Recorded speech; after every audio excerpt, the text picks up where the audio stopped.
Well, hello everybody. Welcome to welcome to the first ever Pass Buddy live webinar. So, first and foremost, I want to thank everyone for watching this. Whether you're watching live or on recording, please do me a favor and hit that like button.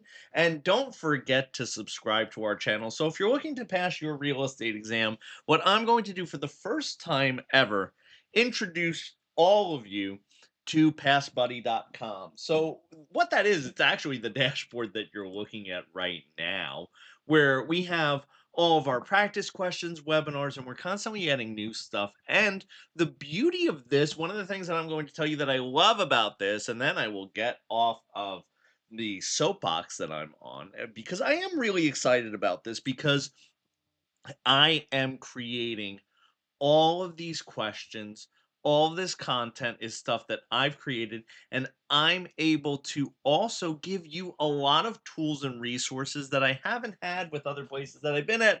So I'm looking to make your real estate exam prep experience a lot better in regards to things that I think you need as a student. And what we're going to be doing today is we're going to be going over some of our practice questions from our Pass Buddy system. So if you could see when you go into practice questions, you could basically get a whole list of different questions. Today we're going to be doing valuation. So without further ado, what I'm going to do is this. I'm going to jump right into valuation questions and I'm going to answer them for you. So if you are here with me live and you're taking a little break from your Cyber Monday shopping, what I want to say is remember, hit that like button, hit subscribe, and without further ado, let's take a look at this first one. The first question that we have over in valuation is going to be, which of the following is considered the hardest to cure? Is that economic obsolescence, B, physical depreciation, C, functional obsolescence, or D, physical deterioration? What say you? What say you if you're live with me in the chat? Tell me what you're thinking. And I have people in all different kinds of channels. So, like I said, type it in wherever you're at. And the other thing I'm going to say to you is this: when we're looking at this screen, this is what your Past Buddy questions will look like. One of the things that I added in here that is absolutely really cool is a lot of students struggle with getting a tutor and then remembering some of the questions that they're like, "Oh man, this question's tripping me up. I'd love to, ask Stu this when we are in a tutoring session." Well, guess what? You could just click add to tutor list and we'll actually add it to the list so that right as soon as we start working together when we're in a tutoring session, what happens is we'll be able to go right into the questions that you're struggling with. So you could add as many as you would like in there, and it actually makes it so much easier for you to be able to have a quality tutoring session. So when we're talking about this and we're talking about what is the most difficult to cure, right? What is the most difficult to cure? I want to ask you this question while you're reading this particular one. What does it mean to cure? What does it mean if we wanted to cure some type of depreciation? Well, what that basically means is the cost to fix it or to resolve the issue, okay, to bring resolution to this is less than the value it would add.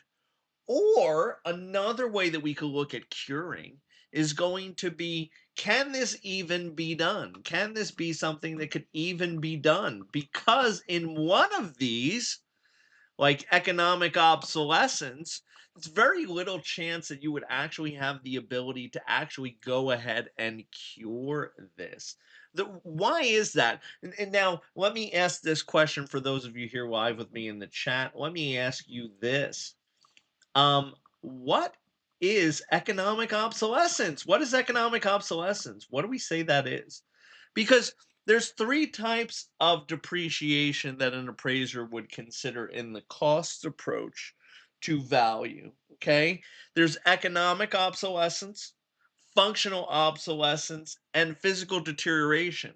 Now, economic obsolescence, also known as external, okay, is actually factors outside the property. And as you can see down here below in our pass buddy explanation, you're going to see that it actually says economic external obsolescence is due to factors that are outside the property, such as a declining neighborhood, pollution, noise, etc., which is very hard, if not impossible, to cure. So, as you can see, we were talking about that just now. Like some of the things that we're talking about when we're talking about curing a type of depreciation would be, can we even do this, right?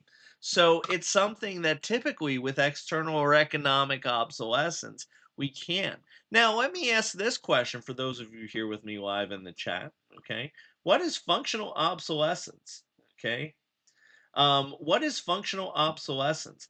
And someone said that I can't seem to find the website. I keep getting an error when I search for it. Well, what I'll tell you is this: by the end of the day, I'm going to make sure that my IT people are on it. So if you just go to passbuddy.com, so it's passbuddy.com, okay, all one word, and just type that right into your chat. I mean, type that right into your into your URL link, right? Um, it's a situation where we might be just having some issues because again, this is actually first day, so bear with me on that. But Autumn, thank you for typing that into me and letting me know. So that being said, let me ask this question: functional obsolescence. What is functional obsolescence?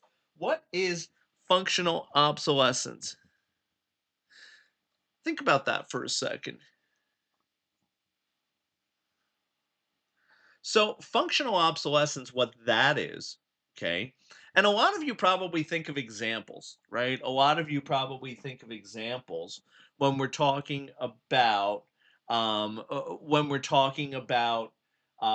any one of these. You're like, it's like when, it's like when. So what I want you to do is this, okay?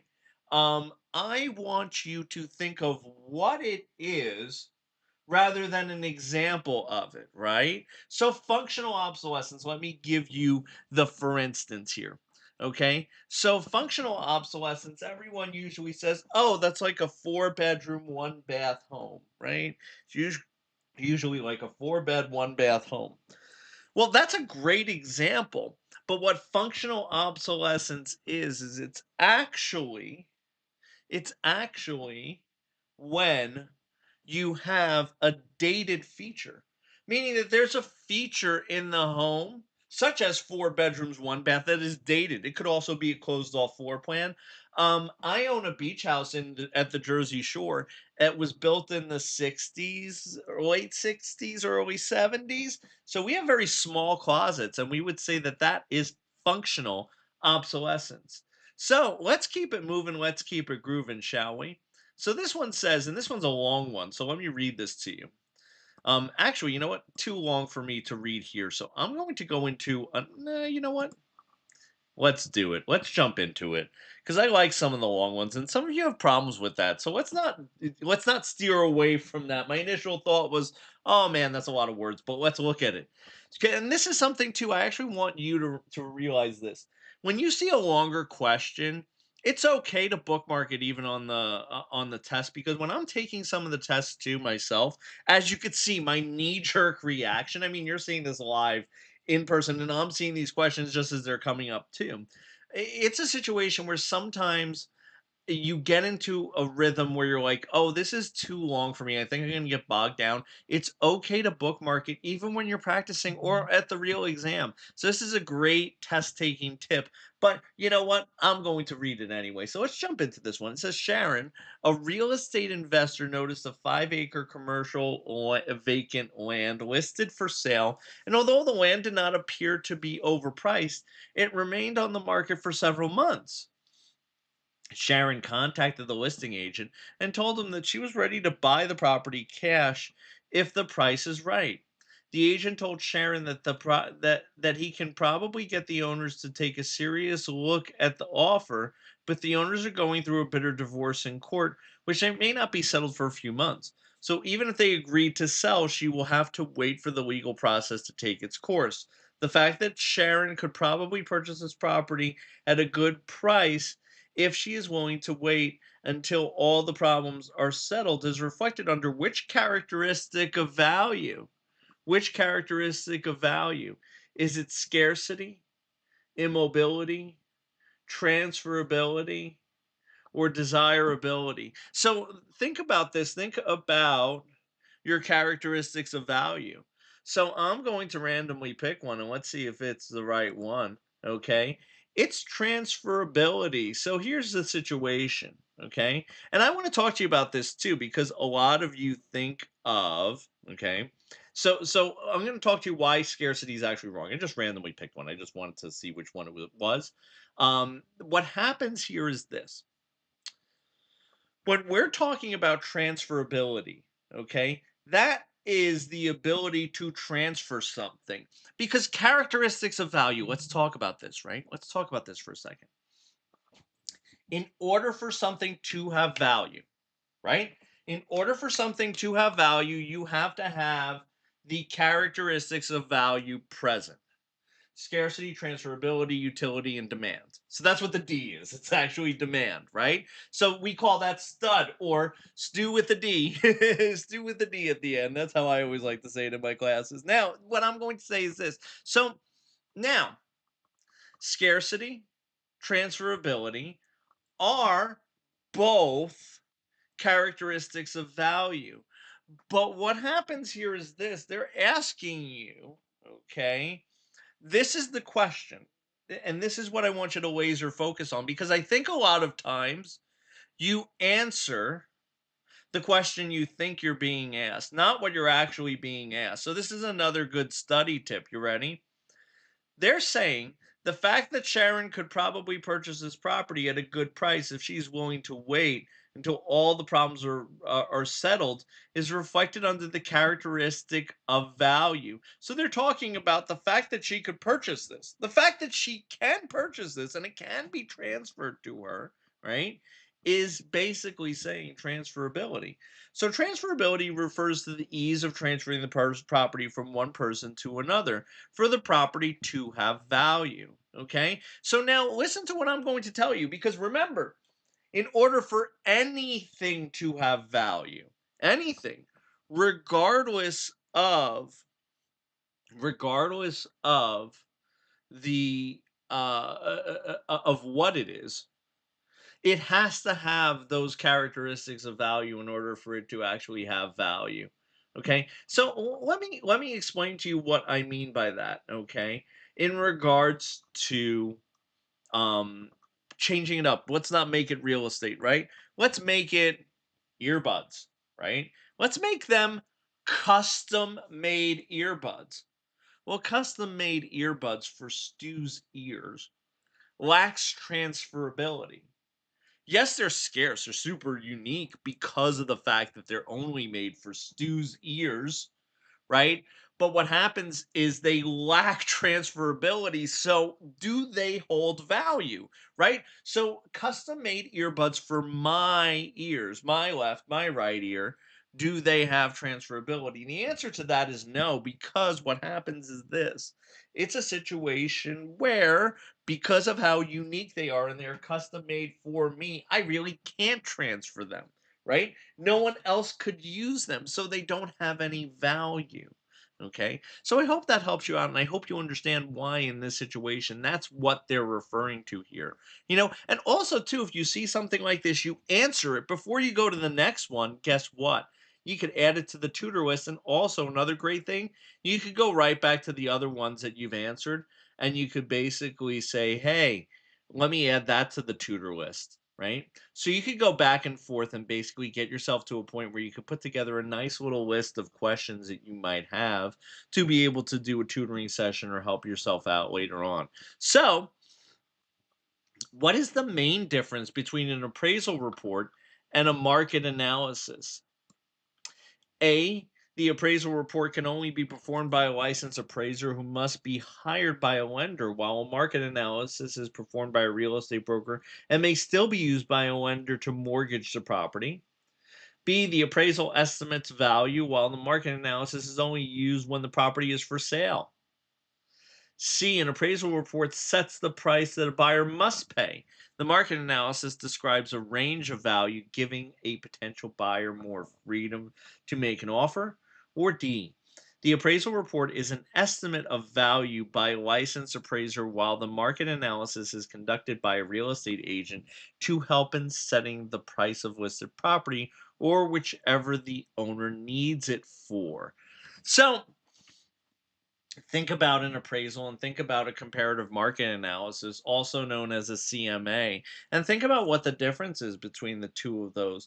And what you might be able to say is, a main factor, a main difference. And now each one of these scenarios has a little bit of a different thing, but the one that's really the best answer, okay, is going to be that an appraisal report is an estimate of value provided by a licensed appraiser. Must be, in order to call it an appraisal, you must be an appraiser.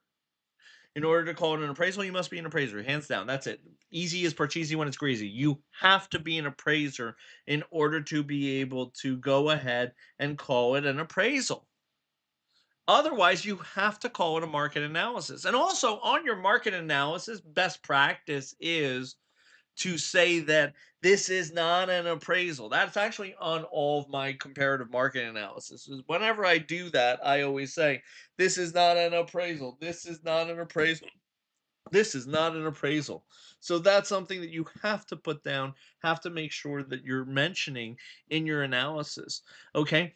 But the reason why we do a comparative market analysis, so whether you're here with me live or on recording, go ahead and type in, why would you do a CMA? Like, what would be some scenarios that you think a real estate professional might want to do a CMA for?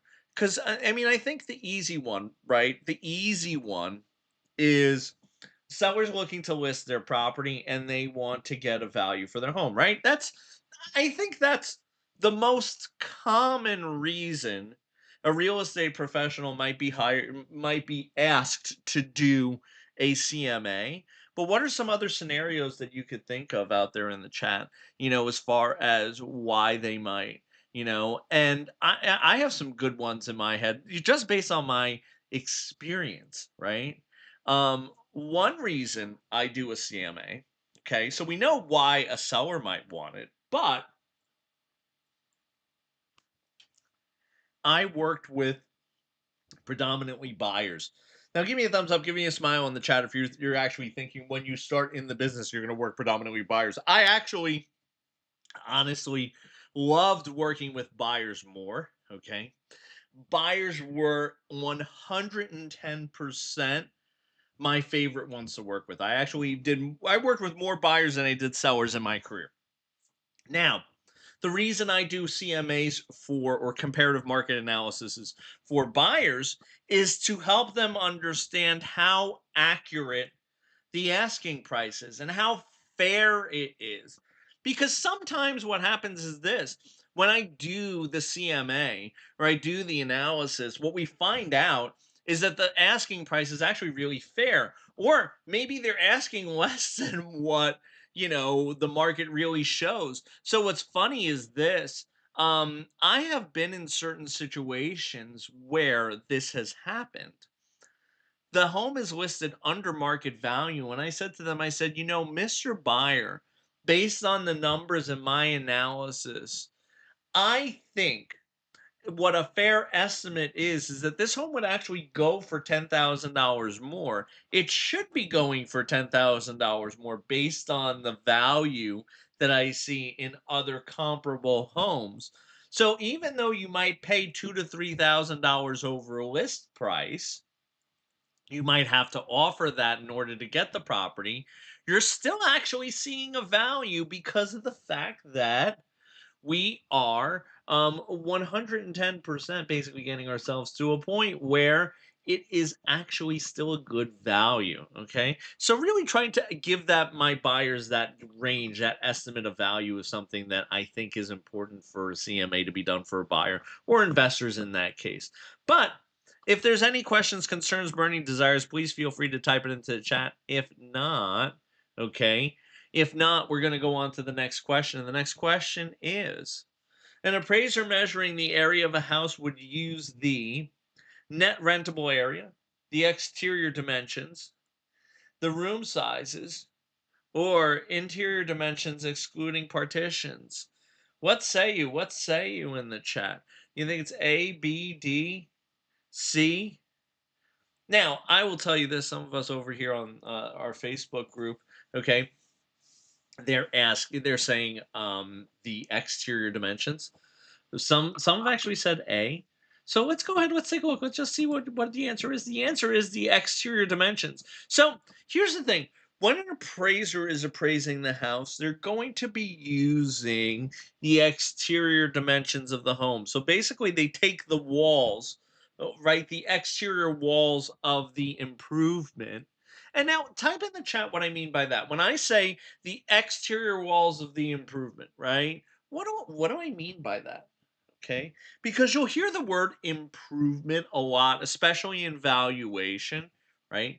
Especially in valuation, you're going to hear the words improvement a ton. And what are they? What do we mean by that? So, a lot of students get confused. And let me tell you where they usually get confused when we hear the word improvement. Okay. When you hear improvement, you hear the word better. Okay. You hear the word upgrade. And I understand that. Listen to what I'm saying to you. Okay. When I say improvement, like improvement to land, I am saying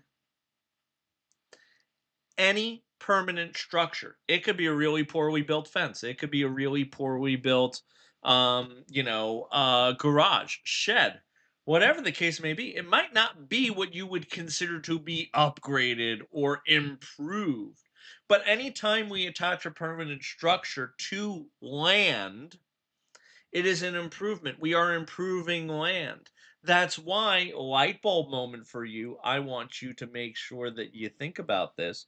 Remember how in your class or during the valuation section they said unimproved land cannot be depreciated? In the cost approach, we cannot, right, depreciate or apply depreciation to unimproved land. So basically, what they're saying is land without things on it. Land without things on it do not create value. Okay, well, let me say this: you cannot depreciate them, is what I'm saying. You cannot depreciate those, right? So when we're talking about the exterior dimensions of like the improvements, right? I'm talking about that building. I'm talking about taking the external dimensions of it and going ahead and creating a situation where they're basically measuring that way. So that's what an appraiser is going to do in regards to measuring the area of a house. So let's keep it moving and grooving, shall we? Now, this is a math question. I usually skip all math questions because not all states have math. We will have separate math webinars and crash courses over on Pass Buddy. So again, I'm going to just do another shameless plug just so that you understand exactly some of the things that we have in the Pass Buddy dashboard. So when you're looking here, we're going to have cram courses coming up where you could actually go ahead and get. We have our demos still up now, but when you're viewing this, you'll actually see all of our available crash courses. So what happens is you could actually purchase the recording from a past one or access one of our new ones. So that's what would happen when you head on over to the dashboard. You'll be able to get some of our cram courses, and we will have math cram courses available for you to go ahead and purchase and be able to access. So if you do have math questions, we'll be able to help you with that. We also do have separate math questions within the Pass Buddy system. So I just wanted to mention that because I know I skip over the math because some of our states, lucky duckies don't have math. But let's look at this one, okay? So this one says, which of the following economic characteristics of real estate contributes value because there is a limited supply of land? Is it scarcity, durability, utility, or transferability? So when we say that there is a limited supply of land, meaning We don't have as much of it. Okay. What do you think we're referring to when we're talking about that? Right. When we're talking about the limited availability of land, right? The limited availability or supply of land, we're actually referring to its scarcity, right? Scarcity refers to the short supply of things. When things are scarce or limited, that's when they have value. So you're probably thinking, Stu, everything has a limit, right? Right. So I would argue, yes, almost everything you can think of, every object, right, has a limit somewhat in some theory, right?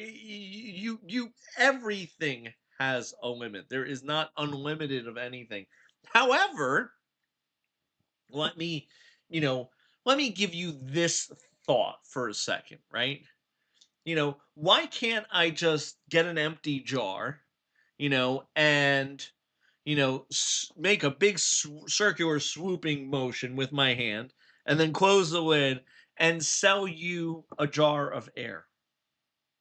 The reason I can't sell you a jar of air is because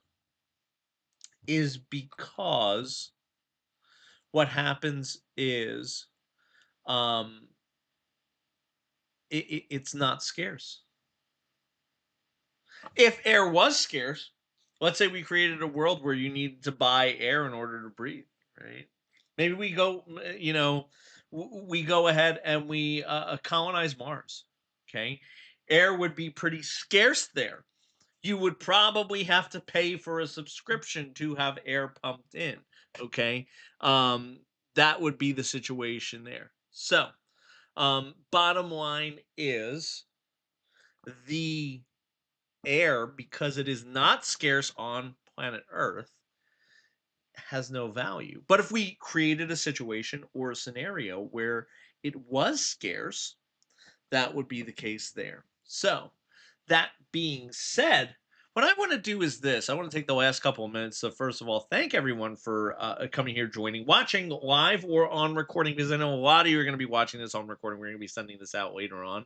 Um, I want you to head on over to Pass Buddy. I want you to sign up. I want you to also join. We have a community within Pass Buddy. Guess what? It's brand spanking new. So, what's nice about this and what I love about the community is I wanted a place where you're not getting scammed on Facebook. There's too many scammers on the Facebook pages. We have one, but there are a lot of people that make comments and everything and say, "Oh, my tutor is so darn amazing. You should go see Mr. Wilson over here." And then you're scammed because they tell you that, they're taking they have the test answers. I know you guys want to pass so bad, and I know that that's the case. And it's a situation, that's why we have a community where you could have questions answered.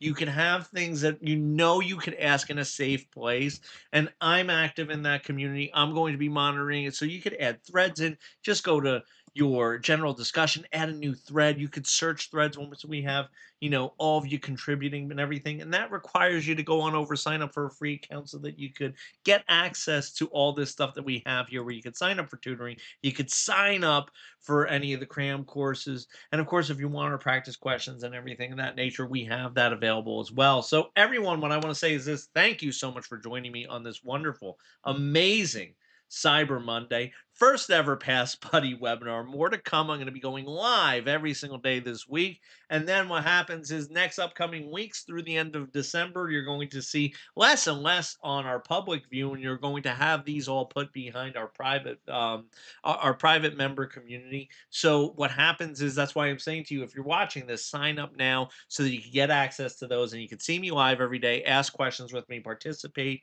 And I can't wait to see you all soon. And everyone, have a great one. Hope you save some money over on Cyber Monday deals. And I will see everyone real soon. Have a great one, everybody.